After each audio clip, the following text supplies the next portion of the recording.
Hey everyone, ready for another deep dive? This time we're going to tackle focus. Ooh, focus. Yeah, and not just like the kind where you try to, finish a task, but like the kind that can really make or break a startup. Like startup level focus. Exactly. We're talking about, saying no to even good ideas or maybe even finding like one metric to rule them all. Ooh, I like that. And even figuring out if you might be, stuck in something called the complexity trap without even realizing it. Sounds intense. That is.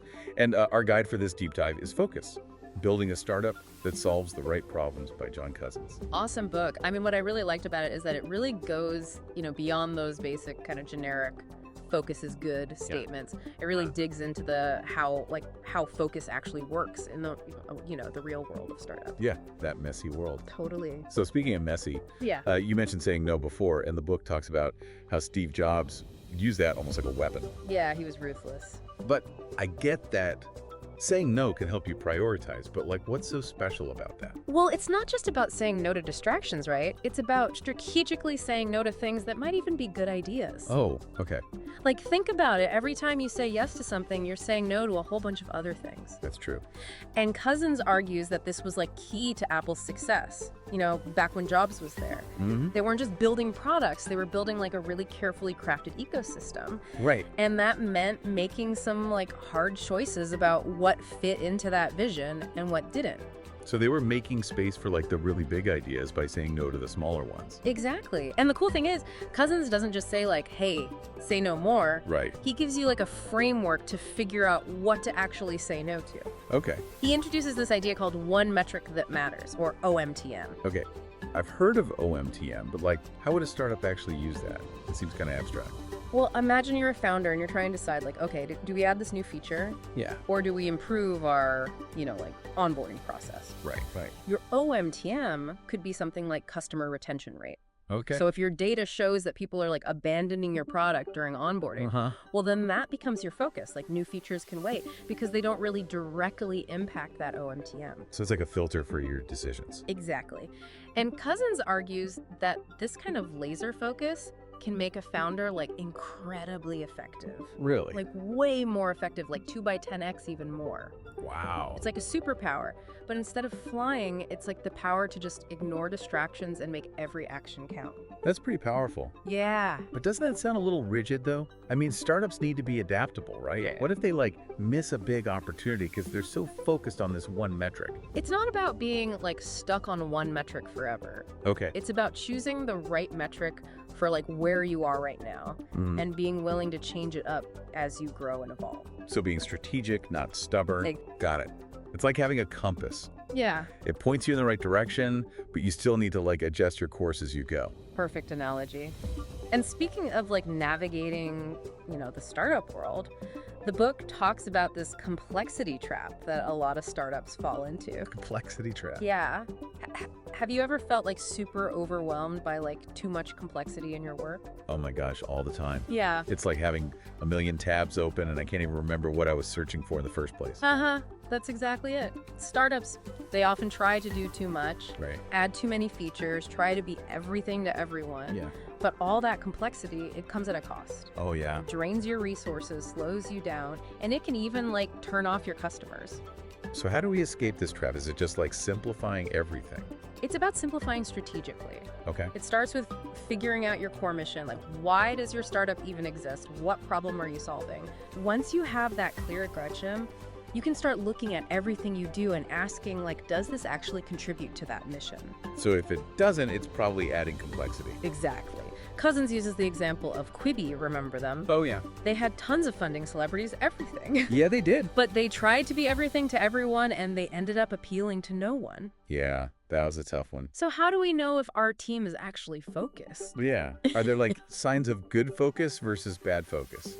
That's where things get really interesting. The book outlines these hallmarks of a well-focused team.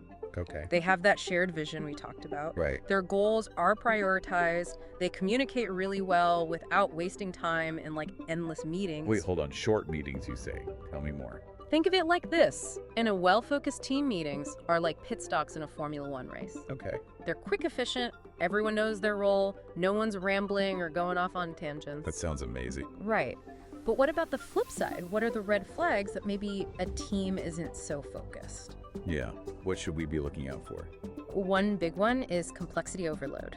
Oh, If your team is constantly juggling like a million different things and nothing's really finished, that's a sign. yep. Another one is getting distracted by like every new trend or what your competitors are doing. Oh, yeah. Chasing butterflies. Exactly.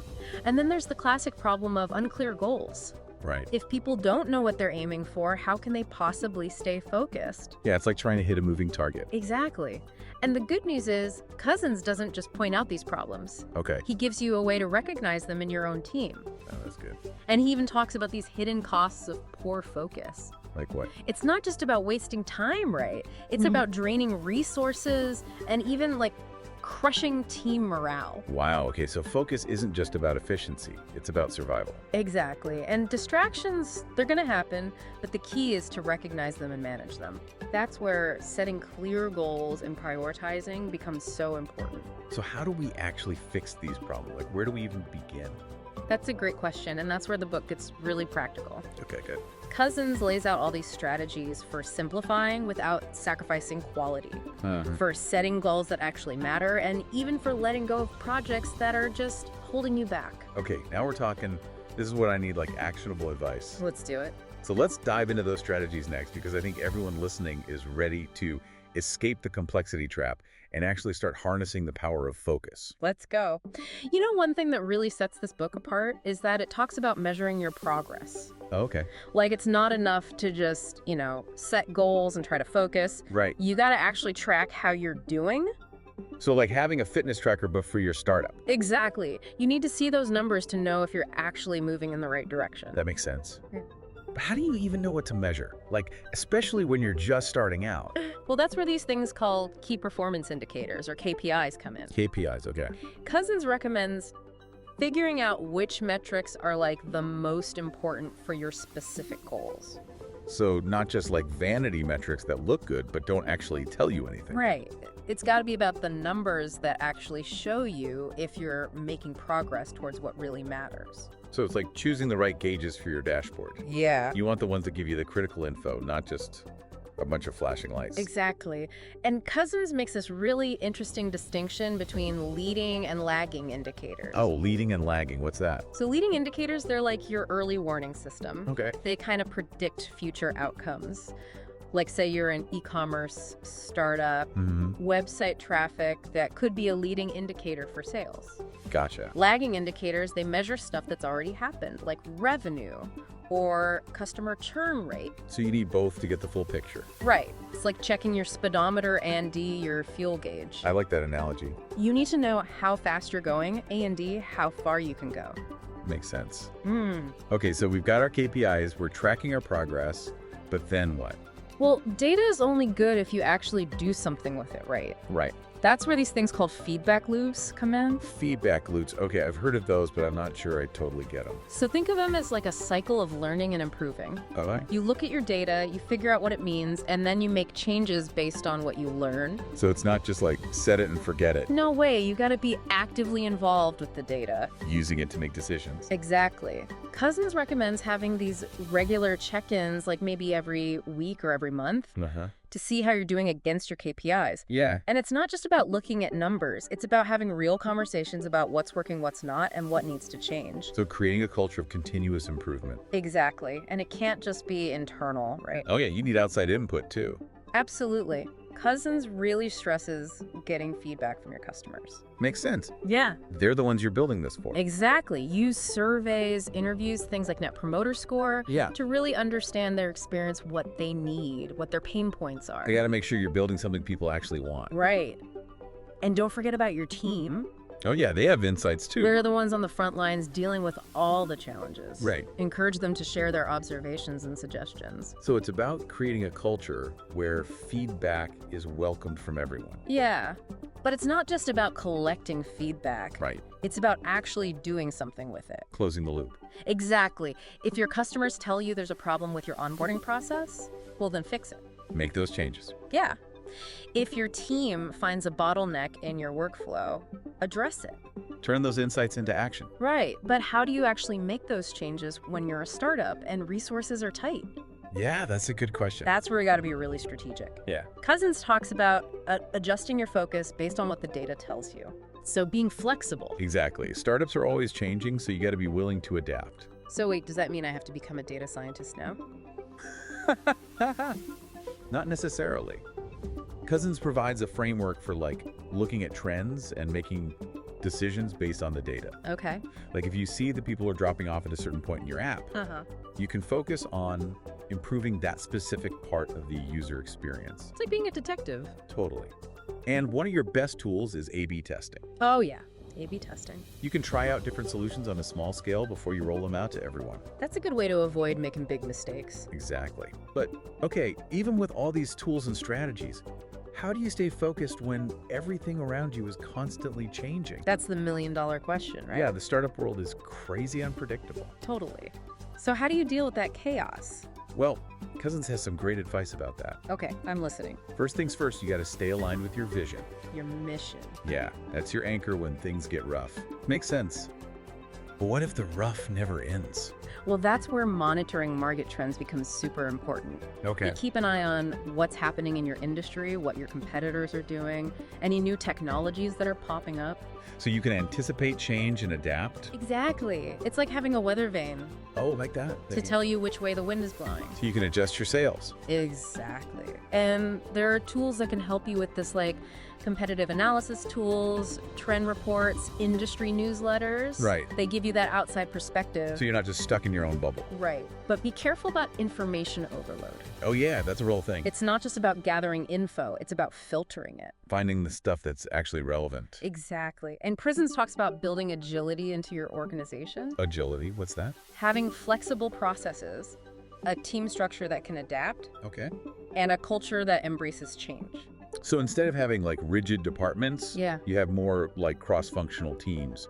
Exactly. That way people can move around and work on different things as priorities change. So you're more responsive. Right. And communication is key here. Of course. Keep your team in the loop about what's happening, why things are changing. Transparency. Yeah. It builds trust. Right. And when people trust each other, they can handle change better. Okay. But with all this adapting, how do you stay focused on your core mission?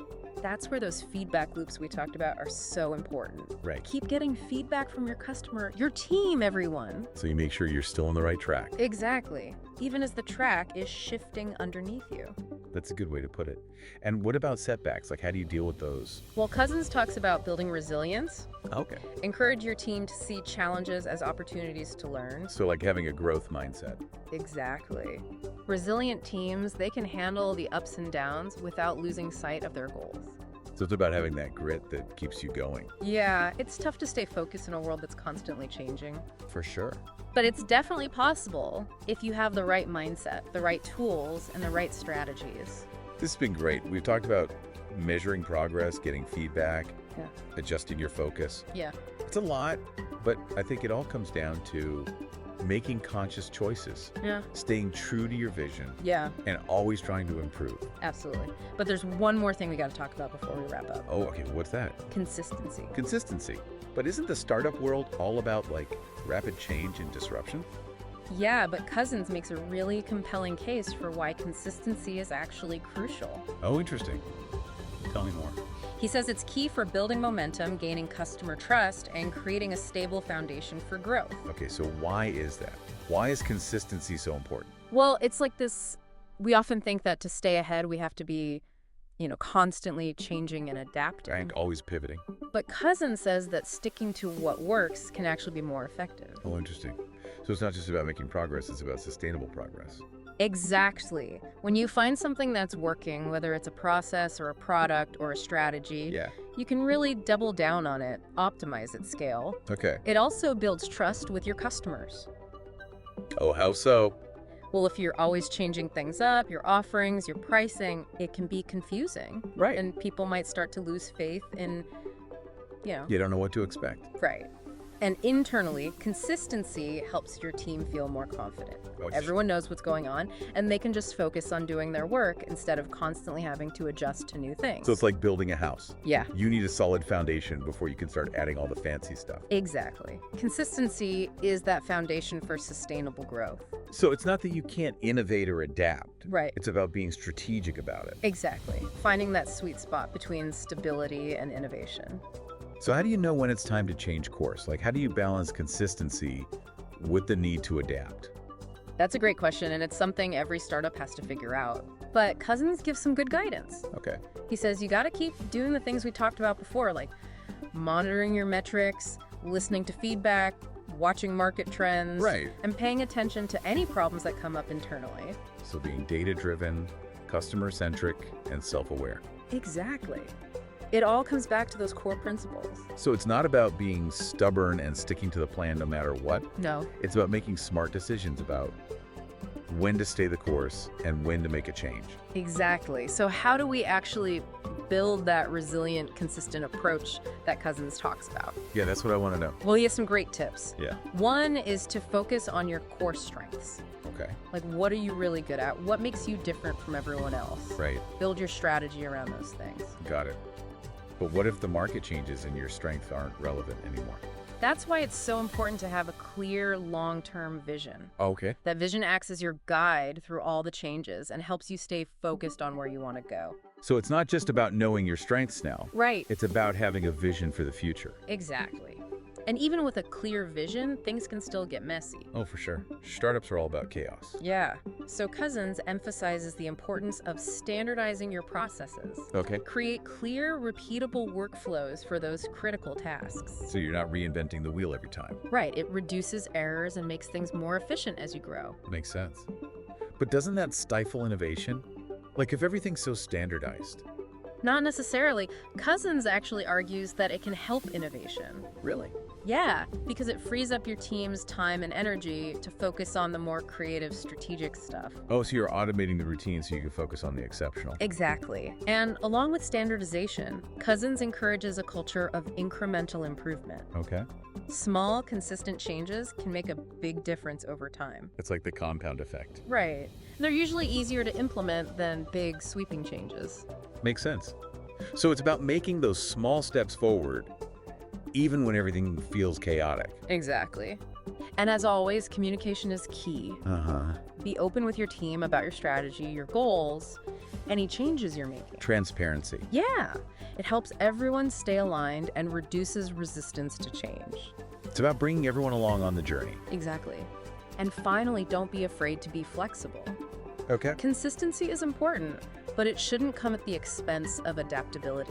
Right. Be willing to experiment, test new things on a small scale before you go all in. So finding that balance between sticking to what works and being open to new ideas. Exactly. There's no one right answer. It depends on your startup, your industry, your stage of growth. This has been a great discussion about building a strong foundation for a startup. Yeah, it's been fun. We've talked about measuring progress, getting feedback, adjusting our focus, embracing consistency. A lot of good stuff. There's a lot to take in, but I think it boils down to this focus is about making conscious choices, staying true to your vision, and always striving to get better. Absolutely. But before we wrap up completely, I want to talk about the ending of the book. Okay, what does Cousins leave us with? He gives us this really powerful challenge. Oh, okay. He says, build a company that not only achieves its goals, but also makes a positive impact on the world. Wow. So it's not just about success, it's about significance. Exactly. So I'll ask our listeners this: what impact do you want to make? Ooh, good question. And how can focusing on the right things help you get there? That's a great question to ponder. It's a reminder that focus isn't just about productivity or profits. No. It's about aligning our work with our values and trying to make a real difference in the world. Couldn't have said it better myself. Well, this has been an awesome deep dive into focus. It has. Thanks for joining us, everyone. We hope you learned some valuable insights that you can use in your own work and life. And remember, focus is a choice. You've got this.